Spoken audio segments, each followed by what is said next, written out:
So first of all, you guys all brought your A game to this film. Congratulations on it. Jason, scene stealer much? I mean, this all started over a starter pistol, but I mean, the line where you say being black is almost like having a gun pointed at your face. It keeps ringing through my head. So just talk a little bit about character development and getting ready to play such powerful roles. Well, of course, you know, we had to do our research on Detroit and the climate and the time and all these things that were happening. But Carl was such a lovable person, you know, that like everybody has a piece of that in themselves, you know? And I think it was important to not only set this world up to have such an innocence in it, you know, but to show that everybody wasn't even on that level, you know what I'm saying? And sometimes, like, you know, it's everybody just wants to be treated equal. You know what I mean? So it was kind of funny to Carl to be like, hey. And you brought that lightheartedness. I mean, you brought a lightheartedness to the film. I think it was the only time in the movie where I actually smiled. But I mean, you guys, you had to go to some really deep places. And I mean, for you playing Aubrey, I mean, just really the bravery that it took to take on this role. What was it like collaborating with Catherine, who's so amazing, and really, really having to dig deep to pull out the inner for this role? Well, Catherine had my back, you know, because like this role, man, is devastating. You know, it was, man, it was traumatizing. You know what I'm saying? All these big words, but for real, it was really, really like hard for me, and like I had to really dig deep into like, you know, believing like, man, this is a real person. This story is a real story. So like, I was bawling my eyes out, like on and off-set, and like.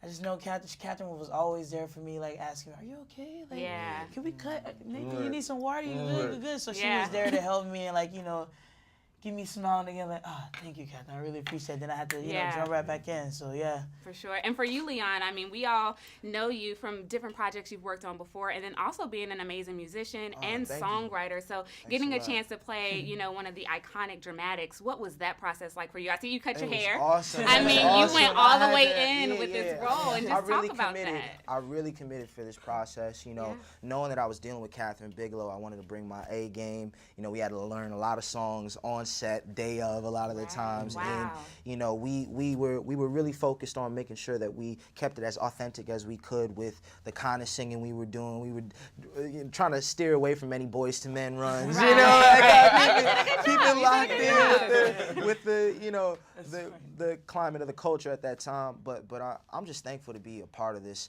you know, storytelling experience. I feel like this is the kind of thing that can help inform people for years to come about something that's truly been, you know, swept under the rug. For sure. I mean, the tagline for the film is "It's time we knew," and you go. guys are definitely bringing that. So why do you think, as young African American men, as millennials, that young people, especially black men, should go out and see this film, Detroit? Just because they don't know. You know, like we did the film and didn't know before it happened, you know? And I think it's special to know like where we came from so we can realize, you know, the milestones. Because sometimes we got to stop and give ourselves a pat on the back. Absolutely. You know what I mean? Like people want to be able to trust the police. People want to be able to trust their neighbors. People don't want to have, you know, this black and white sort of feud and all this racism and segregation and all that, you know? So I think, you know, knowing our history will help us figure out our future. Yeah, I was leaving from my press screening and I was pulled over by the police. And I was like, oh my God. I like literally started praying. And all of the things I just seen while watching this film just came to me. You know what I mean? And thankfully they were absolutely amazing. Let me go without anything, just a warning. And I was like, that was God in the universe telling me that not all police are bad. So I just want to tell you guys, you did a phenomenal job. And I cannot wait for people to go out and see you guys in this film. You rocked it. Thank you welcome. so much. You're welcome. Yeah. There's a part in the film where one of the victim's family members, after the police are found not guilty, says to the cameras, you know, if this had been two black girls in a hotel with a bunch of white men, this wouldn't have happened. Where do you stand as far as the All Lives Matter versus Black Lives Matter after having a personal experience as actresses that encounter, you know, the effects of racism? Yeah, I mean, that was a big shock for me reading the script, but I think that it is so heartbreaking, and the fact that like interracial marriage was still illegal in some states at the time, and I think that it is so important for this story that we did shine light on that. And you know, that when the police come in and see us, they just automatically start making assumptions. Right. It's pretty hard to watch. Yeah. Yeah. Yeah, I think it's so tragic as well when you see the innocence of these girls at the beginning of the movie, and how they're just there, they just want to have fun. They're just like, they're really open-minded. They love Motown music. They just want to have a good time. And the way in which that gets twisted by I feel like the ugliness of the police's gaze on them is so corrupting and horrible. Absolutely. And each of you bring your A game to this film. I mean, it was so brutally harsh to watch. But how did you guys prepare for your roles? You know, after reading the script, did you know what you signed up for? And how did you prepare to create and bring these real life people back to life on camera? I mean, yeah, it was definitely difficult, but it was also a learning experience. But, you know, being with such great people, a great cast, and Catherine Bigelow, you know, I felt, you know, just very comfortable with being there, and knowing that there were good people around me, and, you know, there was a lot of trust on set. So, you know, just going with all that, and then just trying to tap into the mindset of, you know, this time of '67, and, you know, the different, how we're still dealing with this today, and, you know, how it's still relevant. That was only 50 years ago. It was only 50 years ago. And, you know, just a lot of emotions just running through us the whole time while we were filming on set. So, in doing the history homework, we definitely didn't know about this particular situation at the Algiers Motel.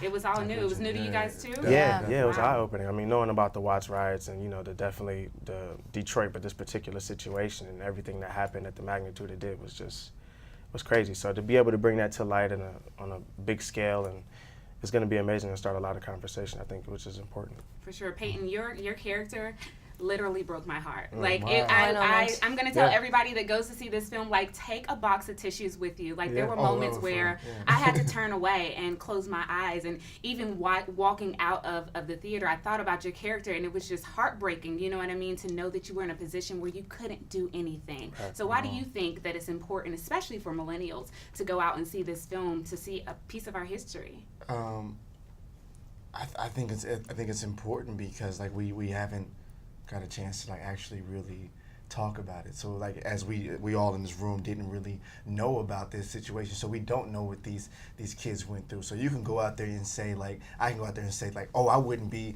in the fields picking cotton back in slavery, but I was never hit with a whip.